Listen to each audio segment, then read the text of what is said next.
Dingus and Dongus. Hey, Michael.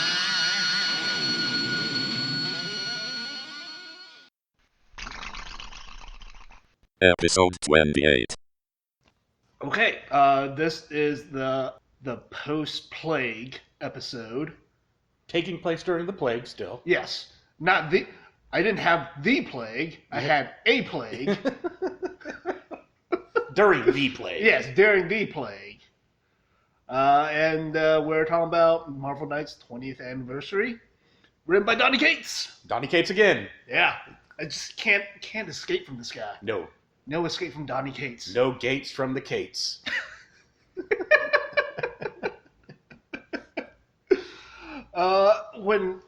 When I added this book to our list, I actually didn't even realize it was written by Donny Cates. It actually had a lot of other writers as well, but I think Donny was the primary dude behind the overarching story.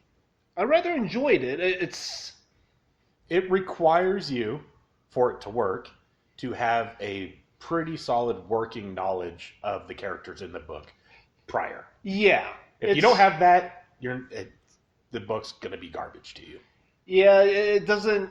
It really just kind of jumps into these characters doing their thing without giving you really much background about who they really are. Right. Well, and it's sort of this situation where they all basically have amnesia, which is a very common thing. But how? Going to what we just talked about, how are you supposed to know who these characters were prior? If they're still, I guess that could be fun if they're figuring out who they were prior, right? And you have no clue who they were. But I don't see why you'd be interested in reading that. Well, part of the excitement was like, oh, you're Punisher, and I know exactly who you are, right? But you don't know who you are yet, so this is kind of right. Reading this particular book, I can see that yes, if you have no idea who any of these characters are, you might not really care, right? But me and you, we for the most part have a working understanding of who the characters are. And some of their storylines and their tie-ins with each other, right? So it's really neat seeing Frank Castle being a beat cop with a loving wife at home. Yep. And still having this murderous rage. I don't understand. He's going around trying to collect these other super-powered individuals so that they can discover what the fuck happened to him. Right. Why does he have to confront every single one with violence? Like, why can't you just go, hey, man, so there's this thing, and you want to come with me real quick so we can talk about this thing? But his nose like, hey, you're a superhero. Punch! Come with me. I'm going to drag you with me. It's like, just talk to him. Have a conversation. I think it's actually kind of interesting because it seems to suggest that that violence is something innate to Frank Castle. Like, even if his past memories was erased, it's just somehow that anger is just built into him. It is. And further through the book, he makes a point of that. It's like, I feel this rage. Yeah. I need revenge for something. I don't know what. We know why, as far as the character, but it's like, okay. So you need revenge for something I don't know about. Right. Okay. So for somebody who doesn't know who the Punisher is, it's just a really mean cop. Yeah. Just a fucking dick. Great portrayal of real life cops. True. True.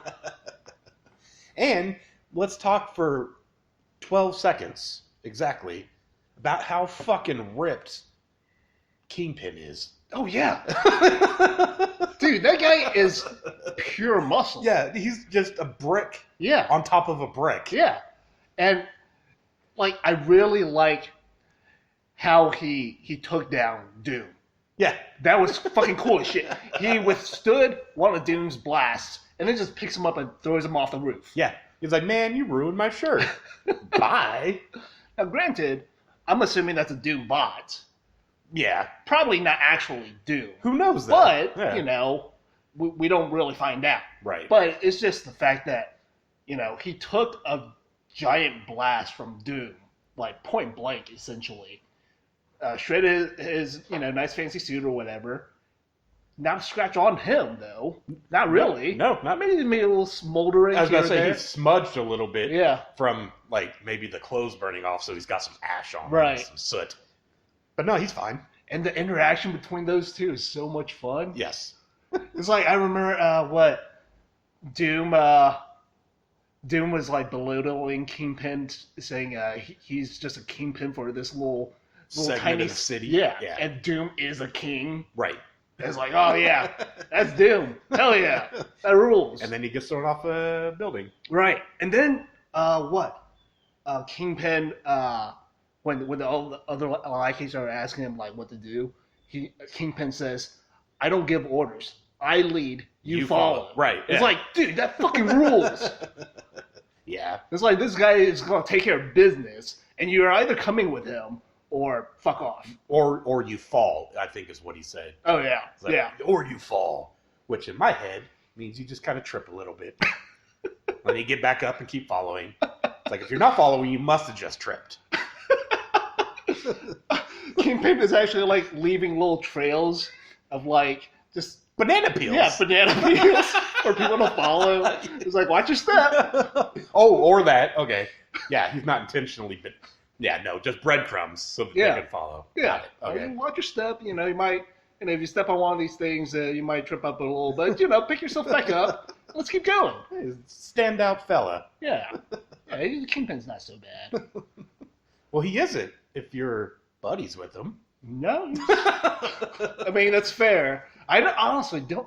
I am curious, like, how do these crime lords in these comics, like, take care of their lackeys, like close lackeys? I don't know. I don't think They just kind of do their bidding and then get bitch slapped around when they don't do their bidding properly. Right. I don't ever see like healthcare. Yeah, do they get like like a 401k? Right. Or, maybe just a nice company dinner. I was about to say, yeah, once a month they get a crime company dinner. Yeah, a little syndicate lounge. Pizza party. Yeah, pizza party. I'll take it. Oh yeah. Now I want to bring up the bad guys, Doom and Kingpin and all their little lackeys. They're worried about the heroes, finding the device, the erase forget machine. Yeah. Yeah. And they mentioned a dragon guarding it, right? Yes.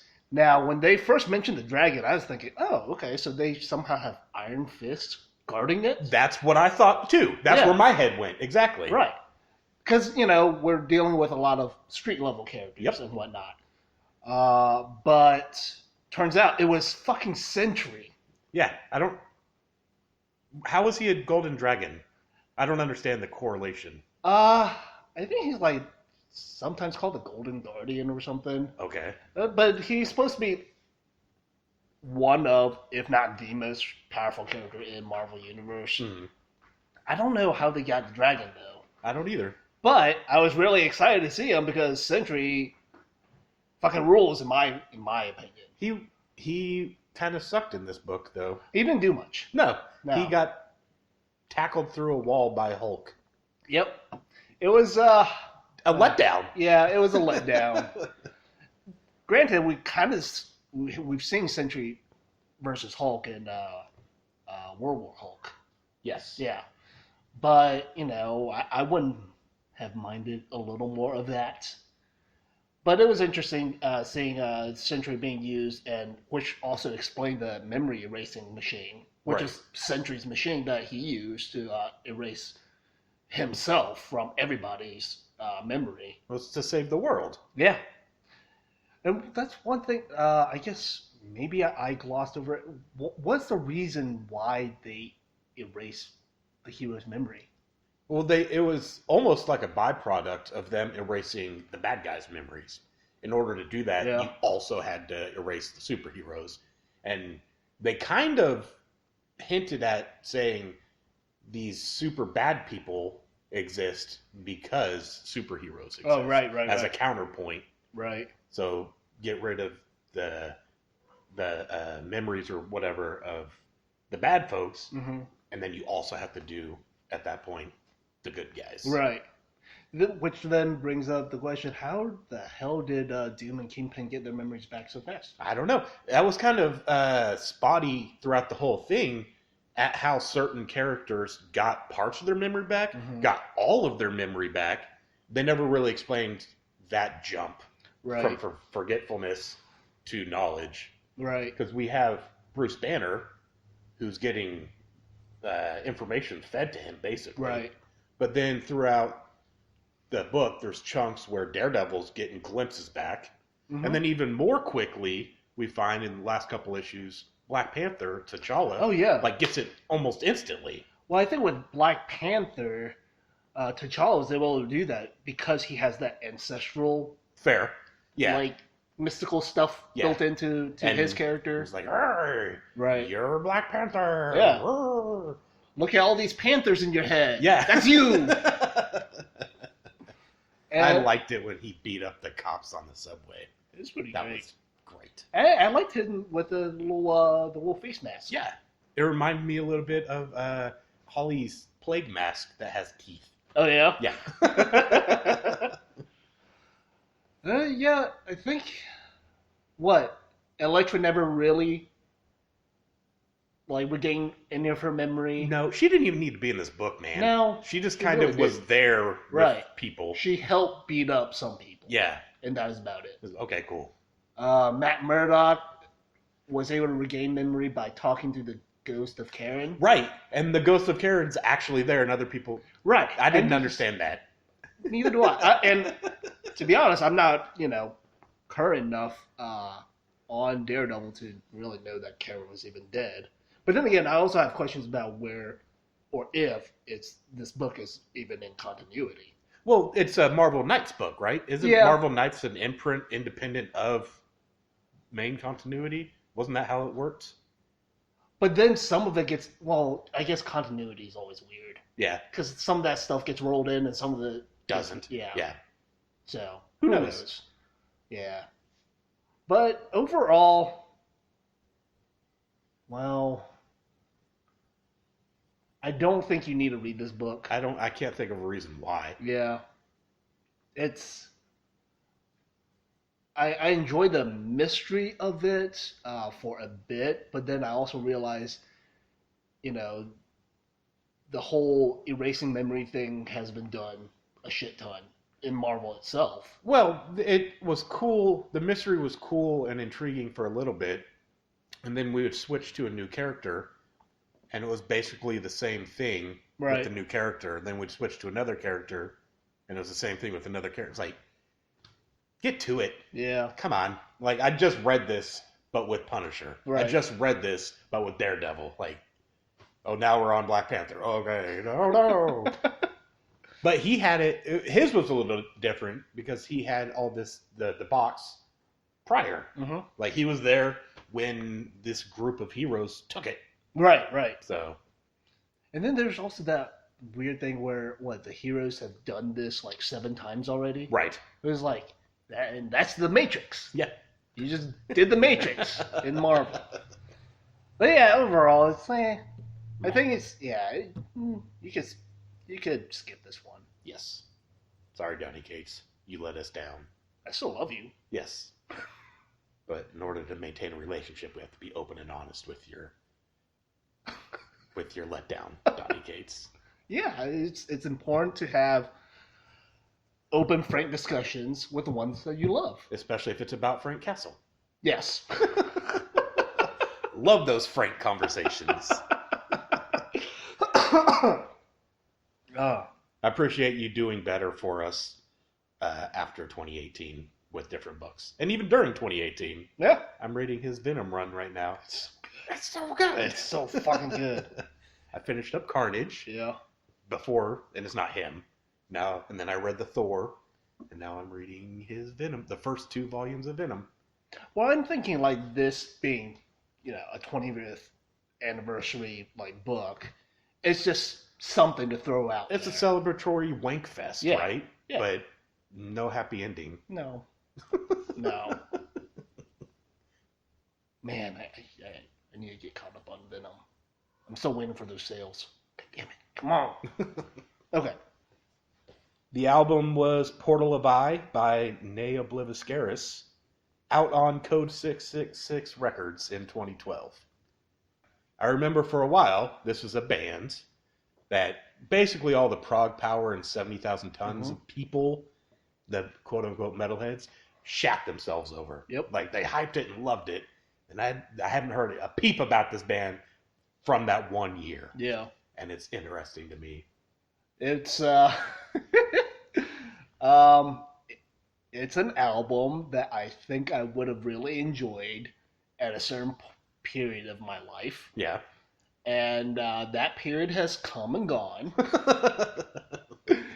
And my gut reaction to this album is, okay, is it done? Yeah, is it done? Are we done yet? Yeah. I thought it was great for being a quote-unquote progressive extreme metal band that every song would do their progressive music stuff and then go to either acoustic or not, what's the word? Clean instruments.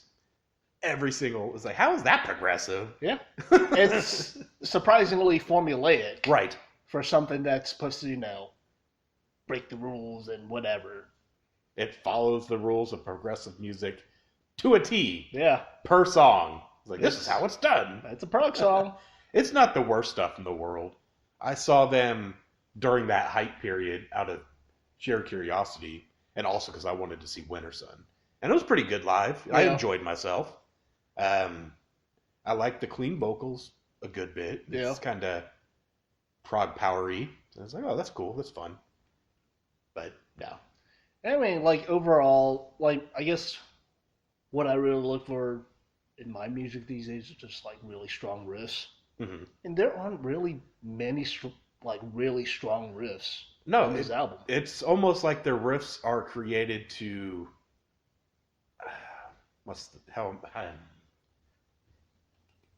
almost elicit an atmospheric sound instead of focusing on the riff. Right. And then, especially in the first song and a couple times throughout, there's a weird noise.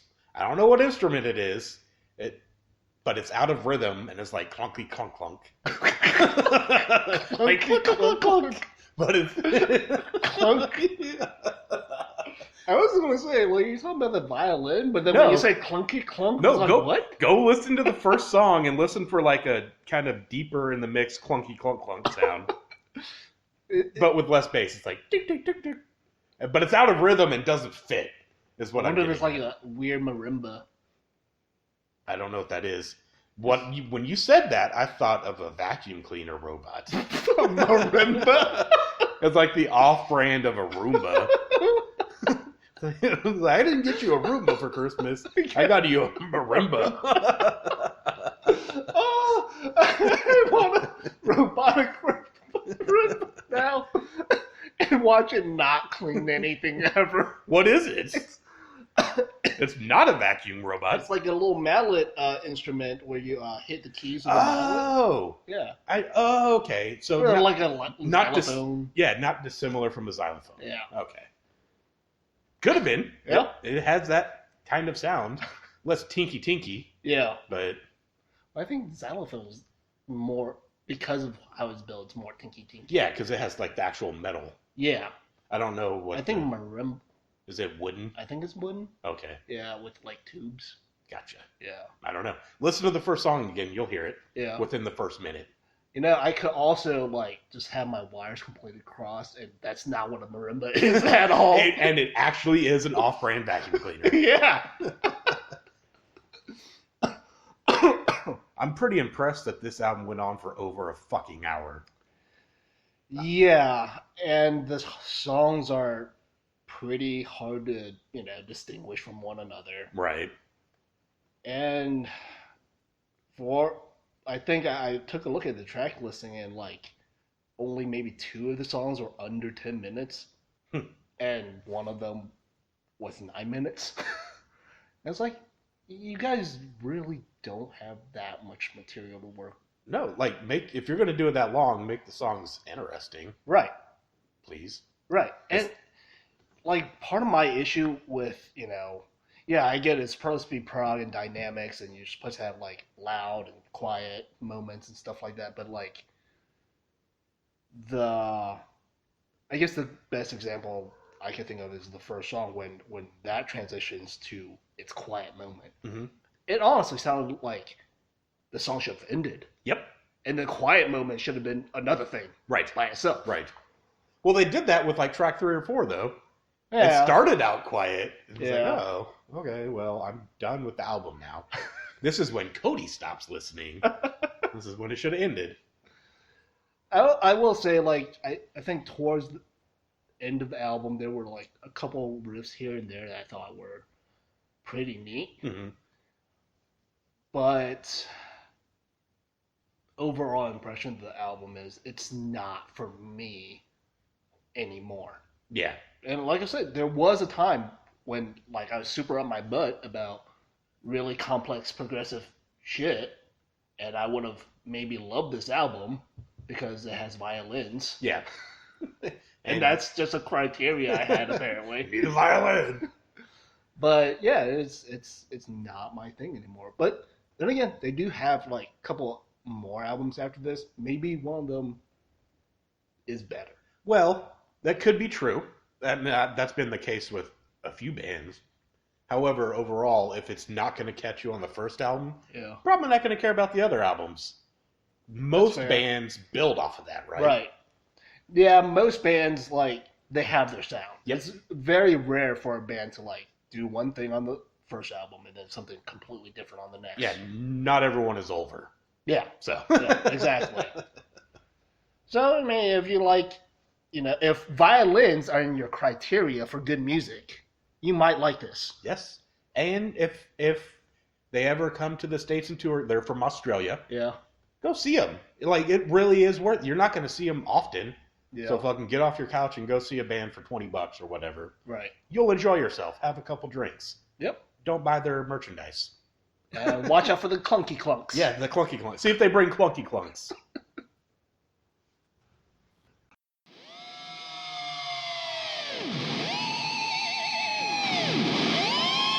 Dingus and Dongus. Hey, Michael.